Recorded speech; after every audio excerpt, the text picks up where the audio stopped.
I'm gonna do a double video. Hi. This is a poem by Emily Dickinson from this book, A Child's Anthology of Poetry.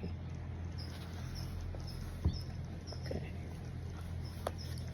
A bird came down the walk. A bird came down the walk. He did not know I saw. He bit an angle worm in halves and ate the fellow raw. And then he drank a dew from a convenient grass, then hopped sidewise to the wall to let a beetle pass.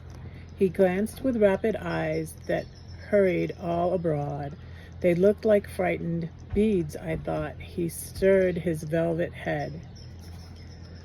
Like one in danger, cautious, I offered him a crumb, and he unrolled his feathers and rowed him softer home.